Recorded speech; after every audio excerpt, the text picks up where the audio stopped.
بسم اللہ الرحمن الرحیم۔ اللہ تبارک و تعالیٰ کے پاکیزہ نام سے آغاز کرتے ہیں جو بہت مہربان نہایت رحم والا ہے۔ پچھلے پروگرام میں آخر کی ہم نے حدیث ذکر کی تھی جو کتاب المظالم والغصب کی تھی، اور آج سے انشاءاللہ کتاب الشرکہ شروع ہوگا۔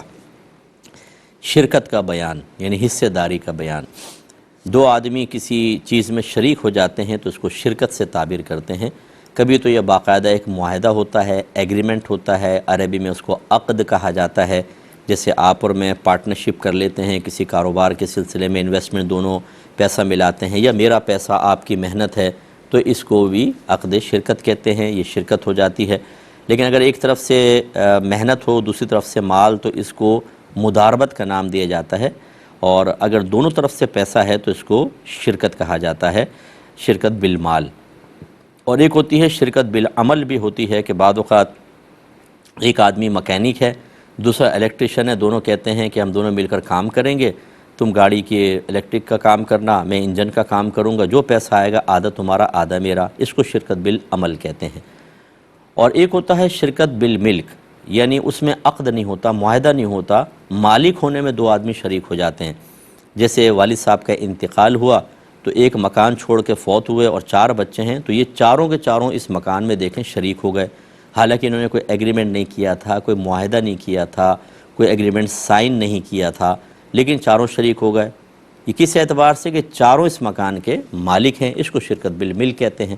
تو اس حصہ کتاب میں امام بخاری رحمۃ اللہ علیہ شرکت کے بارے میں حدیثیں لائے ہیں، لیکن ضروری نہیں ہے کہ یہ باقاعدہ عقد کے بارے میں ہو، کسی بھی لحاظ سے کسی بھی چیز میں شریک ہو جائیں آپ، اس اعتبار سے اس میں بہت ساری حدیثیں لائے ہیں۔ چنانچہ پہلا باب قائم کرتے ہیں، باب الشرکت فی الطعام والنہد والعروض، کھانے، سفر خرچ اور سامان میں شرکت کا باب۔ حدیث ہے 2483 نمبر، اور اس کے راوی ہیں حضرت جابر بن عبداللہ رضی اللہ تعالی عنہ۔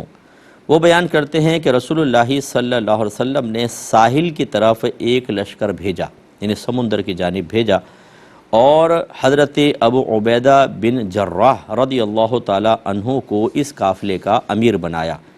اس لشکر میں 300 افراد تھے اور میں بھی ان میں سے تھا۔ ہم روانہ ہوئے، حتیٰ کہ جب ہم نے کچھ راستہ طے کر لیا تو ہمارا زاد راہ ختم ہو گیا، یعنی بہت سوں کے پاس ختم ہو گیا۔ تو حضرت ابو عبیدہ رضی اللہ تعالی عنہ نے حکم دیا کہ سب لشکر والے اپنا اپنا کھانا لے آئیں۔ بس سب کھانوں کو جمع کیا گیا۔ اس کے بعد پھر آپ نے اسی کھانے کو مزید دوبارہ تقسیم کیا۔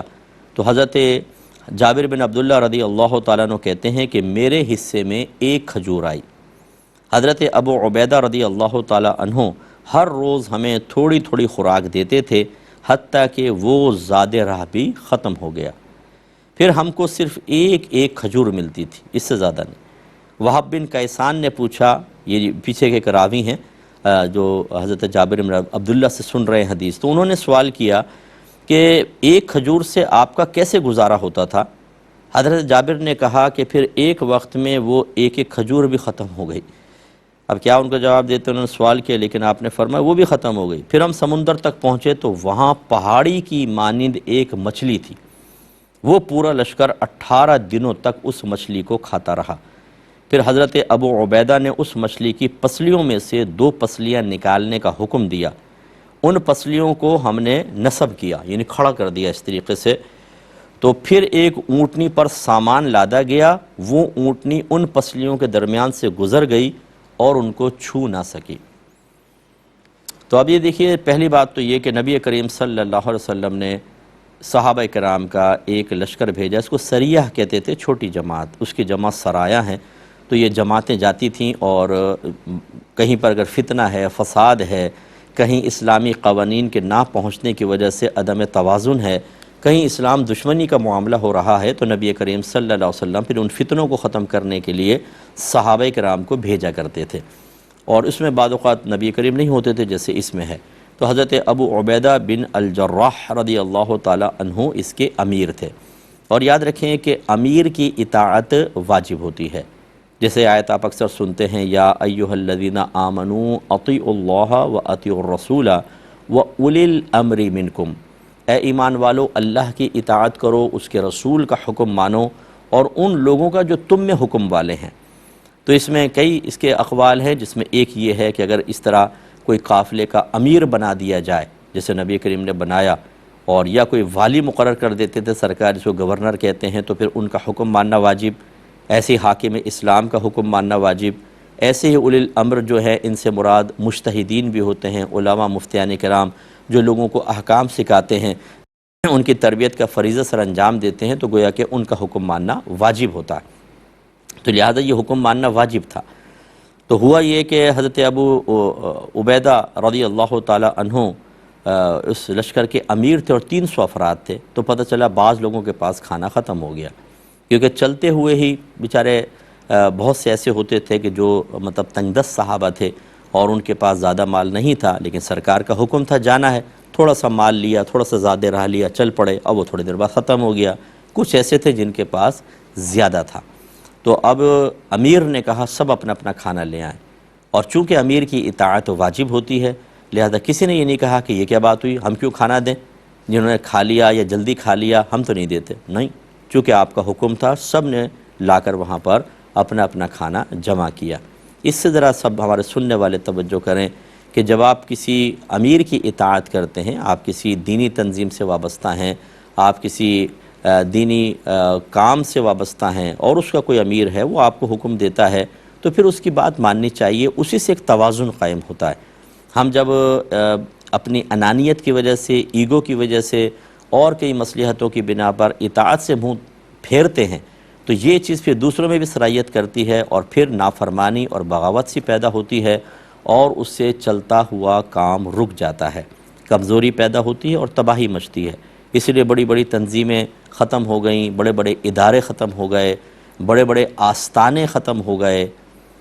تو اس کی بڑی وجہ یہی تھی، حالانکہ ان کا تعلق تو دین سے ہے، لیکن کیا وہ اطاعت نہیں، فرما برداری نہیں، ذہن کو، اپنے سر کو جھکا دینا نہیں ہوا، بغاوت، سر اٹھانا، میں کرنا اور اپنے آپ کو دوسروں سے عقل مند تصور کرنا، اس نے تباہ کر دیا اور ہماری طاقتیں ٹوٹ گئیں۔ تو خلاصہ کلام یہ ہے کہ بہرحال یہاں پر ایسا نہیں ہوا، بلکہ انہوں نے فوراً امیر کی اطاعت کی، سب نے اپنا کھانا، اب حضرت ابو عبیدہ نے سارا کھانا اپنے قبضے میں لیا، اور پھر تھوڑا تھوڑا انہوں نے مقرر کر لیا کہ ہر مجاہد کو اس میں سے اتنا اتنا تھوڑا تھوڑا دیا جائے گا، باقی اپنے پاس رکھ لیا تاکہ وہ روزانہ، اگر وہ نہ کرتے تو جو زیادہ کھانے والا تھا وہ زیادہ کھا جاتا، ایک آدمی بھوکا ہے اور ایک زیادہ کھا رہا ہے تو یہ عدم توازن پیدا ہوتا اور معاملہ بگڑ جاتا۔ اس کا مطلب یہ ہوا کہ کسی صحیح مصلحت کی بنا پر اگر امیر چاہے تو اموال قوم کے جمع کر سکتا ہے اور پھر اس کو اپنے ہاتھ میں لے کے وہ تقسیم کر سکتا ہے، بشرطے کہ جمع کرنے والا دیانتدار ہو، وہ صاحب علم ہو، صاحب تقوی ہو اور صاحب منصب ہو، اور اس کے منصب کو سب تسلیم بھی کرتے ہوں، تو یہ چیزیں معاملات ہو سکتے ہیں۔ اور اکثر ایسا نہیں ہے، تو اس لیے پھر لوگ اطاعت کی طرف بھی نہیں آتے، وہ سوچتے ہیں اگر ہم جمع کریں گے خود ہی کھا جائے گا، یہ اکثر ایسے ہی ہوتا ہے بڑے بڑے جگہوں کے اوپر، تو اسی وجہ سے پھر یہ کام خراب ہو رہے ہوتے ہیں۔ لیکن یہ لوگ بڑے اچھے لوگ تھے، نفوس قدسیہ تھے، تو انہوں نے بڑے اعتماد سے سب نے امیر کو دے دیا، اور امیر نے بھی اسی دیانتداری کے ساتھ تقسیم کیا۔ تو حضرت جابر بن عبداللہ رضی اللہ تعالیٰ عنہ کہتے ہیں کہ میرے پاس ایک کھجور آئی، تو پھر وہ اس طرح دیتے رہے تھوڑا تھوڑا، پھر ایک ایک کھجور کے اوپر گزارا ہوتا تھا۔ اکابرین نے بیان فرمایا، شارحین نے بیان فرمایا کہ یہ اللہ تعالیٰ کی طرف سے ان کے اوپر ایک خصوصی کرم نوازی تھی کہ وہ ایک کھجور کھاتے تھے، اسی سے اتنی اللہ ان کو توانائی دیتا تھا کہ پورا پورا دن گزار لیتے تھے۔ ورنہ آپ اندازہ کریں ہم ایک کھجور کھائیں پتہ ہی نہیں چلتا، ہم تو کھجوروں کے ٹکڑے کھا جاتے ہیں، اور کھانے اتنے سارے کھاتے ہیں پھر بھی ہمیں پتہ نہیں چلتا کہ پیٹ کے کس کونے میں چلے گئے، پھر بھی کہتے ہیں تھوڑی گنجائش باقی ہے۔ لیکن وہ صحابہ کرام علیہم الرضوان تھے، ان کے اندر روحانی طاقتیں تھیں، اللہ تبارک و تعالیٰ کی خصوصی کرم نوازی ان کے ساتھ تھی، اور وہ اللہ کے لیے نکلے ہوئے تھے، اور انہوں نے تمام تکلیفیں برداشت کی۔ اس سے بھی ذرا ہمارے بھائی بہن غور کریں، ہمیں بیٹھے بٹھائے گھر کے اوپر دین مل گیا، آنکھ کھلی، تھوڑا ہوش آیا تو جی پتہ چلا جی ہم مسلمان ہیں، اور ہم مسلمان گھرانے میں پیدا ہوئے ہیں، ہمارا ایک رب ہے وحدہ لا شریک ہے، اس کے آخری رسول محمد صلی اللہ علیہ وسلم ہیں، ہمارے نبی ہیں، یہ قرآن ہے، یہ اسلام ہے، سب چیزیں ہمیں گھر بیٹھے مل گئی۔ اس لیے ہم ہیں نا قدرے اور نا شکرے، نہ اپنا دین سیکھتے ہیں، نہ اللہ کی اطاعت کرتے ہیں، نہ قرآن ترجمہ تفسیر سے پڑھنے کی فرصت، نہ حدیث ترجمہ شرح سے سمجھنے کی کوئی طاقت یا جذبہ، بالکل دین سے دور۔ آج مسلمان بظاہر دین سے بیزار نظر آتا ہے، وہ دین سننے پڑھنے کے لیے تیار نہیں۔ ٹک ٹاک پر اگر وہ بیٹھ جائے گا تو وہ کلپس دیکھ لے گا، فیس بک کے اوپر ایک گھنٹہ 1.5 گھنٹہ۔ لیکن اگر آپ ایک مسلمان کو کہیے کہ آئیے 10 منٹ کا 12 منٹ کا درس بخاری دیکھ لیں، احکام شریعت ہمارا فقہ کا پروگرام آتا ہے وہ دکھوا، نو، مسجد میں درس قرآن درس حدیث نہیں، یہ ہماری بہت بڑی خرابی ہے۔ تو ہمیں ذرا سوچنا چاہیے، اپنے اکابرین کے واقعات کو آپ پڑھیں، اپنے بچوں کو پڑھائیں کہ دیکھو بیٹا دین ایسے نہیں پھیلائے۔ ان بزرگوں نے قربانیاں دی ہیں، بیوی بچوں سے دور ہیں، گھر پہ کھانا موجود ہے، سفر میں نہیں ہے، لیکن کر رہے ہیں سفر کیونکہ اللہ کے نبی نے حکم فرمایا۔ بھوک بھی لگ رہی ہے، پیاس بھی لگ رہی ہے، تھکن بھی ہے، چل رہے ہیں پیدل، کسی کے پاس سواری ہے، کسی کے پاس نہیں ہے، لیکن ایک ہی جذبہ ہے کہ اللہ کے دین کی سر بلندی ہونی چاہیے۔ ان لوگوں نے بڑی قربانیاں دی ہیں، ان کی قربانیوں کو سمجھنا چاہیے، اور بغیر کسی لالچ کے ساری زندگیاں وقف کر دی آپ نے۔ اس لیے آپ دیکھیں کہ کوئی صحابی آپ کو ایسا نظر نہیں آئے گا کہ اگر اس نے فرض کر لیں حکومت بھی کی ہو، وہ بنگلے چھوڑ کے چلا گیا ہو، بڑا بینک بیلنس، کوئی ایک صحابی ایسا بتائیے آپ مجھے۔ صدیق اکبر رضی اللہ تعالیٰ عنہ کو دیکھیں، تشریف لے گئے، فرمایا کفن تک نہیں لیا، آپ نے فرمایا جن کپڑوں میں میں ہوں نا اسی میں مجھے دفن کر دینا، کیونکہ نئے کپڑوں کے زندہ لوگ زیادہ محتاج ہیں۔ عمر فاروق رضی اللہ تعالیٰ عنہ شہید ہوئے، کیا تھا آپ کے پاس؟ ایسے عثمان غنی، مولا علی کرم اللہ وجہہ الکریم، یہ وہ نفوس قدسیاں، آپ ان کی زندگیوں کا مطالعہ کریں۔ دنیا سے بالکل کنارہ کش، بقدر ضرورت دنیا سے استفادہ، جو ضروری ہوتا ہے کہ اس کے بغیر گزارا نہیں، اور باقی فکر آخرت، بس آخرت کی طرف مائل۔ ایسی دیگر صحابہ کرام علیہم الرضوان نے یہ معاملات کیے، تو آپ کو مجھے چاہیے کہ ان کی ان قربانیوں کو سمجھیں، غور و تفکر کریں، اور پھر ہم بھی ذرا یہ سوچیں کہ دین صرف انہی کا تو نہیں تھا، دین تو آپ کو اور میرا بھی ہے۔ تو جب ہمارے ذہن میں ہے کہ میری ماں کا کچھ حق ہے، میرے والد کا حق ہے، بیوی کا ہے، بچوں کا ہے، دوستوں کا ہے، پڑوسی کا ہے، رشتہ داروں کا ہے، تو کیا اللہ کا کوئی حق نہیں؟ رسول کا کوئی حق نہیں؟ کیا ہمارے مذہب اسلام کا کوئی بھی حق نہیں ہے ہمارے اوپر؟ کیا حق ہے پھر آپ جو سن رہے ہیں مجھے خاص طور پر، اور آپ میری بات کو تھوڑا آگے تک لوگوں تک پہنچانے کی کوشش کریں جہاں تک آپ پہنچا سکتے ہیں، کہ کیا حق ہے، کچھ ہے ہم پر کہ نہیں ہے؟ کبھی ہم نے جاننے کی بھی زحمت گوارہ کی ہے؟ ہم دین کے معاملے میں بالکل بے پرواہ ہیں۔ یہ کرے گا کون؟ امام والا، داڑھی والا، عالم، مفتی، کوئی مبلغ ہوگا وہ کرے گا، ہمیں کیا کرنا ہے؟ ہم تو دنیا کے لیے پیدا کیے گئے ہیں۔ نو، آپ دنیا کے لیے نہیں، آخرت کے لیے پیدا کیے گئے ہیں، سمجھیے اس بات کو۔ تو اپنے دین کے لیے بھی کچھ ہمیں وقت نکالنا چاہیے، اور اس کے لیے اگر اس راہ میں قربانیاں آئیں تو صحابہ کرام علیہم الرضوان کی قربانیوں کو یاد کر کے خوش دلی سے ان کا سامنا کرنا چاہیے، اور استقامت سے کام کرنا چاہیے۔ تو حضرت جابر فرمانے لگے کہ پھر جب وہ کھانا روزانہ تقسیم ہوا تو ایک کھجور پہ گزارا ہوتا تھا۔ تو راوی جو ہیں پیچھے کیسان، انہوں نے کہا کہ ایک کھجور میں کیسے گزارا ہو جاتا تھا، وہ حیران ہوئے۔ تو بہرحال پھر وہ کہتے ہیں کہ ہمارے پاس زیادہ راہ بالکل ختم ہو گیا۔ اب ختم ہو گیا تو یہ نہیں کہ لڑ بیٹھے آپس میں، شور شرابہ مچا دیا، میں نہیں جاتا ہوں آگے، میں تو واپس جا رہا ہوں، نہیں، وہ اپنے مشن کے اوپر لگے رہے۔ اگر اسی راہ میں بھوک پیاس سے فوت ہو جائیں گے تو مقام شہادت ہے، جنت ہے ہمارے لیے، رکتے نہیں تھے وہ، ہمت کر۔ اب ہوا یہ کہ اللہ تعالیٰ نے ان کی غذا کا انتظام کیا، کوئی ویل مچھلی ہوگی جو اتنی بڑی مچھلی، وہ اللہ نے کنارے پر کروا دی۔ ابھی بھی، اب ویسے بھی آپ دیکھیں یوٹیوب وغیرہ پہ جائیے تو آپ دیکھیں گے بعض اوقات ساحل سمندر کے اوپر بہت بڑی شارک آ جاتی ہے یا ویل آ جاتی ہے۔ یہ ویل مچھلی ہوگی کہ 18 دن تک اس کو کھاتے رہے، 300 افراد تھے اور 18 دن، آپ اندازہ کریں کس قدر اس میں گوشت ہوگا، اور وہ خراب بھی نہیں ہوئی، ہو سکتا ہے ٹھنڈا موسم ہو، تو 18 دن تک کھایا، اور اتنی اونچی اس کی ہڈیاں تھیں کہ آپ فرماتے ہیں کہ ہم نے جب 2 ہڈیوں کو کھڑا کیا اور پھر ہم نے ایک اونٹنی پہ اچھی طرح سامان رکھا تو وہ اور اونچی ہو گئی ہوگی، اور پھر اس کے نیچے سے نکالا تو وہ آرام سے نکل گئی، اتنی بڑی مچھلی۔ تو یہ اس کا مطلب یہ ہوا کہ ایک تو اگر مچھلی جو ہے اس کا گوشت ہمارے لیے بالکل حلال ہے، اور یہ وہ ایسی مچھلی ہوگی جو اگر ہم اصول شرع کے موافق دیکھیں کہ ابھی زندہ ہوگی، کنارے پر آئی اور انہوں نے اس کو مار دیا۔ ہمارے فقہ حنفی کی روشنی میں اگر کوئی سمندر کی مچھلی ہے، مر کر از خود وہ الٹی ہو جاتی ہے، آپ نے دیکھا وہ تیر کے اوپر آ گئی تو پھر اس کو کھانا جائز نہیں ہوتا، لیکن اگر وہ کنارے پر آ گئی، تڑپ رہی، آپ نے پکڑ کے اس کو استعمال کر لیا، یعنی کنارے پر آ کر وہ مری ہے پانی میں نہ جانے کی بنا پر، پھر صحیح ہے، یا وہ زندہ تھی آپ نے اس کو قابو میں کر لیا، یا آپ نے پکڑا اس کو، پھر چاہے آپ اپنے جسے بالٹی میں ٹوکرے میں ڈال دیا، تڑپ تڑپ کے مر گئی، تو چونکہ اس میں ذبح تو ہوتا نہیں ہے تو پھر یہ کو کھانا بالکل جائز ہے۔ اسی لیے رحمت کونین صلی اللہ علیہ وسلم نے ارشاد فرمایا کہ دو چیزیں تمہارے لیے بغیر ذبح کے جائز ہیں، ایک مچھلی اور دوسرا ٹڈی۔